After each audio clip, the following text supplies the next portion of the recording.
SC, ST, anti reservation वाले सरकारी कर्मचारियों की पदोन्नति में कटौती करने के निर्णय का पत्रक जैसे ही राज्य सरकार ने लाया था, उसी समय से राष्ट्रीय भीम सेना के राष्ट्रीय अध्यक्ष RR पांडियन ने इसका विरोध शुरू कर दिया था और इस निर्णय के खिलाफ राज्यव्यापी आंदोलन करने की उन्होंने चेतावनी दी थी।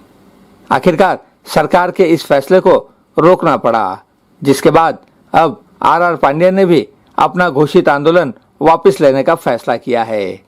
एक प्रेस कॉन्फ्रेंस के माध्यम से राष्ट्रीय भीम सेना प्रमुख RR पांडियन ने आंदोलन रद्द करने की घोषणा की। आज की जो प्रेस कॉन्फ्रेंस हमने इसलिए बुलाई है, आपने देखा होगा कि 7 मई को जो state government, Maharashtra state government ने जो पदोन्नति 33% आरक्षण था SC समाज को, वो उन्होंने खारिज कर दिया था।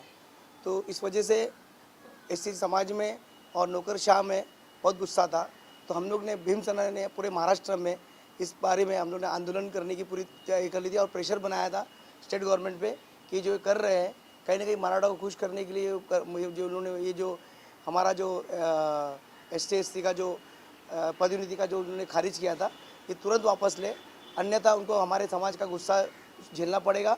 और नौकरशाह भी में गुस्सा था, लेकिन वो नौकरशाह थे, इसकी वजह से वो आवाज़ नहीं उठा पा रहे थे।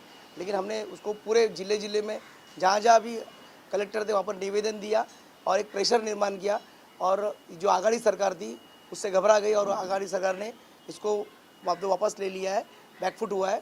तो इसके लिए हम अभिनंदन करते हैं उनका कि उन्होंने जो डिसीजन लिया है वो सही लिया है। इन्होंने इस तरह का मतलब हम पे अत्याचार जो होने वाला था, इससे बहुत बड़ा अत्याचार होता, इन्होंने वापस ले लिया और इसके लिए हम उनका धन्यवाद करते हैं।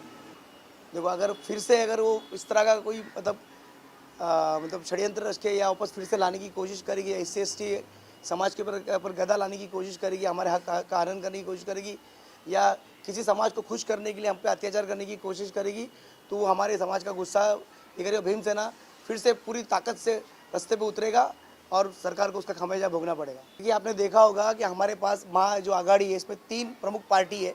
जो पहले BJP सरकार थी तो ये अपोजिशन में रहती थी, तो इस समय सरकार में आने की वजह से अपोजिशन कहीं रहा नहीं। आपने देखा होगा ये 3 महाआघाड़ी, और महाआघाड़ी सरकार से लोगों की बहुत सारी अपेक्षा थी, लेकिन आपने देखा जो बीच में जो मराठा आरक्षण जो खारिज हुआ, तो कहीं ना कहीं मराठा समाज को खुश करने के लिए ये जो हथकंडा इस्तेमाल करने की कोशिश की, लेकिन ये हथकंडे की वजह से उनको बहुत बड़ा खामियाजा भोगना पड़ेगा या उनकी सरकार मतलब कि गिर सकती है। इसकी वजह से उन्होंने, और हमारा जो दबाव तंत्र रहा, नौकरशाह का दबाव तंत्र, जो नौकरशाह पे अत्याचार हो रहा था, जो आपने देखा होगा। फिर उसके बाद आपने देखा जो जितने भी जिले थे जहाँ हमारे समाज के लोग थे, उन्होंने उसका गुस्सा व्यक्त करना चालू कर दिया था। तो इसकी वजह से सरकार ने ये बैकफुट लिया। तो सरकार ने अच्छा किया और हमें अच्छा लग रहा है कि सरकार हमारी बात सुन रही है और हमारे गुस्से के सामने मतलब झुक रही है। मराठा जो आरक्षण था, वो पहली बात तो वो सही तरीके से उन्होंने मतलब उसका इम्प्लीमेंट करने की कोशिश था। जो मराठा आरक्षण का मुद्दा ही गलत था, सिर्फ लोग मराठा समाज को, OBC समाज को आरक्षण चाहिए था। इसके लिए कहीं ना कहीं उसकी जो वोट की राजनीति, BJP, आपको तो मालूम, BJP ने जो पुटअप किया, जब सरकार थी तो आरक्षण का मुद्दा पुटअप की थी। लेकिन ये आपने देखा संविधान में जो मराठा समाज है उसको कहीं भी न्याय मिल नहीं सकता, क्योंकि वो एक समाज है, उसको आरक्षण चाहिए, आरक्षण नहीं मिल सकता। पहले ही मतलब ये ऑलरेडी क्लियर था, लेकिन फिर भी कहीं ना कहीं BJP पार्टी ने इसको कहीं ना कहीं लोगों को मतलब उसको जो मुद्दा का उसको कैश करने के लिए, वोट बैंक में कैश करने के लिए इन्होंने षड्यंत्र रचा था। सुप्रीम कोर्ट ने उसको पूरी तरह से खारिज कर दिया। हमारी पार्टी, आपने देखा होगा कि मोस्टली दलित, गरीब, जो दबाव वर्ग है, उसके लिए हमारी भीम सेना हमेशा पार्टी काम करती है। हम चाहते हैं कि जो दबाव वर्ग है वो कहीं ना कहीं उसको न्याय मिले और हमेशा जहाँ भी अत्याचार होता है हम उसको लड़ने के लिए पहुँचते हैं। कैमरामैन रोशन गायकवाड के साथ संजय श्रीवास्तव, ग्लोबल चक्र न्यूज, मुंबई।